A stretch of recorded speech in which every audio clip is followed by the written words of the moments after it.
ഒരു ക്യാൻസർ ചികിത്സിക്കുന്ന ആളെന്നുള്ളതിൽ നമ്മളെപ്പോഴും ഫേസ് ചെയ്യുന്ന ഒരു വലിയ പ്രോബ്ലം എന്ന് വെച്ചാൽ ക്യാൻസർ എന്ന് പറയുന്ന ഒരു അസുഖമല്ല, അതൊരു കൂട്ടം അസുഖങ്ങളാണ്. അതിൽ തന്നെ പല ഡിഫറെൻറ്റ് ടൈപ്സ് ഓഫ് ക്യാൻസർ ഉണ്ട്, അതിന് പല സ്റ്റേജുകളുണ്ട്, പുതിയ ക്ലാസിഫിക്കേഷൻസൊക്കെ വരുന്നുണ്ട്. ക്യാൻസർ ചികിത്സ തന്നെ കുറേയധികം കോംപ്ലക്സിറ്റി ഉള്ളതാണ്.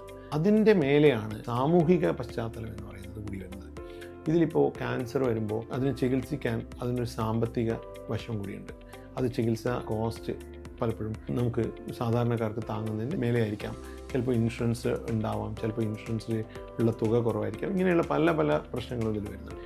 അതും കൂടി നമ്മൾ മാറ്റി നിർത്തുക. അടുത്തതായിട്ടൊരു സാമൂഹിക പശ്ചാത്തലമുണ്ട്. ഈ രോഗിക്ക് ചികിത്സയ്ക്ക് തയ്യാറെടുക്കുന്നത് പോലെ തന്നെ പ്രാധാന്യമുണ്ട് രോഗിയുടെ ബന്ധുക്കൾ, പ്രത്യേകിച്ചും സ്പൗസ്, ഭർത്താവും ഇതിനോടൊപ്പം തന്നെ കൗൺസിലിങ്ങിന് വിധേയനാകേണ്ടതുണ്ട്. അല്ലെങ്കിൽ പലപ്പോഴും രോഗി കടന്നു പോകുന്ന ഒരു സങ്കീർണതകൾ ഭർത്താവിന് മനസ്സിലാക്കാൻ പറ്റിയില്ല എന്നും അതുവഴിയുള്ള കുറേ കോംപ്ലക്സിറ്റി ഉണ്ടാവും. ഈ റിസ്ക് ഒന്നും എടുക്കേണ്ട, അതങ്ങ് ചെത്തിക്കളഞ്ഞേക്കും എന്ന് പറയുന്നത് വളരെ സിമ്പിളായിട്ട് അതിനെ കാണുന്ന ഒരവസ്ഥയുണ്ട്.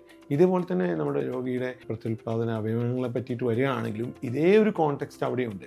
നമ്മൾ ഫെർട്ടിലിറ്റി പ്രിസർവേഷൻസ് പറഞ്ഞു കൊടുക്കുകയാണെങ്കിലും അത് ഏത് അർത്ഥത്തിലാണ് അവർ മനസ്സിലാക്കുന്നത്, പ്രത്യേകിച്ച് രോഗിയല്ല, രോഗിയുടെ കൂടെയുള്ള ആൾക്കാർ. ഇനിയിപ്പോൾ അതിൻ്റെയൊക്കെ ആവശ്യമില്ലല്ലോ, അത് നമുക്കങ്ങ് എടുത്തു മാറ്റാം എന്ന രീതിയിൽ വളരെ സിമ്പിളായി വളരെ കാഷ്വലായിട്ട് ഇതിനെ അപ്രോച്ച് ചെയ്യുന്നതായിരിക്കും.